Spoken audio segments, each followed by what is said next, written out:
Dans une chambre new-yorkaise, un gratte-ciel surprend sa femme et son amant. Le cocu, le Rockefeller Center.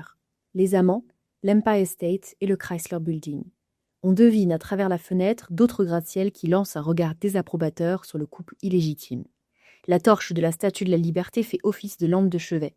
Central Park devient un tapis et un ballon dirigeable Goodyear traîne au pied du lit comme un préservatif oublié. Cette œuvre, flagrant délit, devenue iconique, a servi de couverture à l'ouvrage culte New York Délire, écrit en 1978 par l'architecte Rem Koolhaas, fondateur de l'agence OMA. Pourtant, son autrice, Madelon Wrissendorp, n'a été ni créditée ni payée. Pendant longtemps, beaucoup ont cru que cette image avait été réalisée pour illustrer le livre, à la commande de l'agence OMA. Or, 3 ans avant sa publication, l'artiste Madelon Wrissendorp avait déjà créé toute une série de peintures mettant en scène les gratte-ciels de Manhattan comme des personnages de comédie humaine, amoureux, jaloux, mélancoliques ou infidèles. Son univers mêle architecture, surréalisme, pop art, humour et psychanalyse, comme si les rêves de Freud avaient rencontré la skyline de New York. Mais Madelon Wrissendorp n'est pas seulement l'artiste derrière cette œuvre.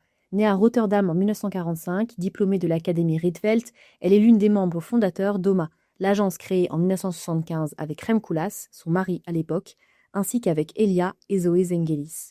Mais son rôle, comme celui de nombreuses femmes de l'histoire de l'architecture, est longtemps resté dans l'ombre. Artiste touche-à-tout, son appartement est une œuvre d'art à part entière. Elle y fait la collecte de stuff, de trucs jugés insignifiants et de mauvais goût, des cartes postales, des figurines, des souvenirs, des livres, rangés de manière thématique sur des étagères chez elle. En 2018, lorsqu'elle reçoit le prix Ada Louise Huxtable récompensant les femmes ayant marqué l'architecture, son premier réflexe est de vouloir refuser ce prix.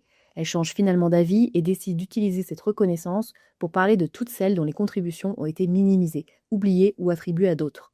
Lors de son discours d'acceptation, pointé de touches d'humour où elle rend hommage à sa angry féministe de mère, elle dénonce ce mécanisme d'invisibilisation en lançant un appel rappelant celui du mouvement MeToo, qu'elle appelle Me Neither, moi non plus, je n'ai pas été citée. Elle rappelle l'importance de la collaboration dans une agence, citant par exemple Charlotte Perriand ou Lily Reich. Alors, vous la connaissiez ?